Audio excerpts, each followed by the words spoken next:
తీసుకొస్తున్నారు దాంట్లో దీంట్లో అనేది అవన్నీ టైట్ చేసి వాళ్ళకి సమగ్రంగా వాళ్ళకి మంత్లీ శాలరీ కూడా వాళ్ళు సంతోషంగా వంట వండే విధంగా ఉంటే బాగుంటుందనేది నా రిక్వెస్ట్ అధ్యక్ష. ఎందుకంటే నియోజకవర్గంలో మా జిల్లా కలెక్టర్ గారు అదేవిధంగా నేను కూడా 2-3 సందర్భాల్లో వెళ్ళి కొన్ని చోట్ల భోజనం చేశాం.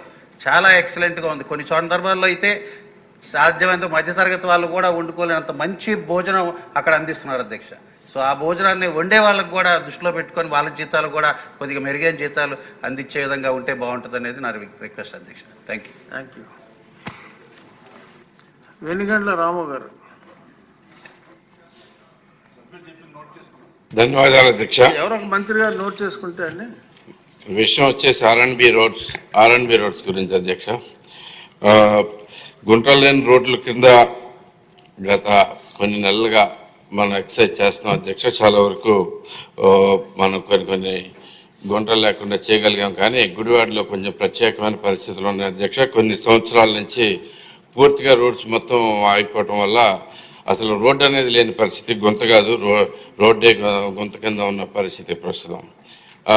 అనేక రకాలుగా ఇప్పుడు పైగా రోడ్స్కి గుడివాడలో గుడివాడ కానీ ఆ ఏరియా మొత్తం ఎలా ఉంటాయంటే అటుపక్క ఇటుపక్క 2 కాలువలు ఉండటం వల్ల మట్టి అటు ఇటు అయిపోయి బాగా హైట్ డిఫరెన్స్లు వస్తూ ఉన్నాయి అధ్యక్ష రోడ్స్ మధ్యలో. సో ప్రత్యేకంగా గుడివాడని ప్రత్యేకంగా కొంచెం గమనించుకుని నేను ఇంతకుముందు కూడా మంత్రి గారితో కూడా అడగటం జరిగింది. కొంచెం ఎక్స్ట్రా ఫండ్స్ కేటాయించవలసిందిగా కోరుతా ఉన్నాను అధ్యక్ష. ప్రధానంగా Gudivada bypass road, Gudivada Polkonda Elaparru road, Gudlavalleru Mudinepalli,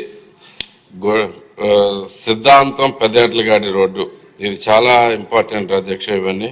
so Gudlavalleru Penjendra road, Gudivada Tattivaru road, వీటికి ప్రత్యేకమైన కొంచెం ఫండ్స్ ఎక్స్ట్రా కేటాయించి కొంచెం ఇమీడియట్గా వర్క్ చేయాల్సిన అవసరం ఉంది అధ్యక్ష. దీని మీద మీ ద్వారా మంత్రి గారిని మరొకసారి కోరుతా ఉన్నాను అధ్యక్ష. Thank you. బోర్ల రామాంజనేయులు గారు, ప్రతిపాడు.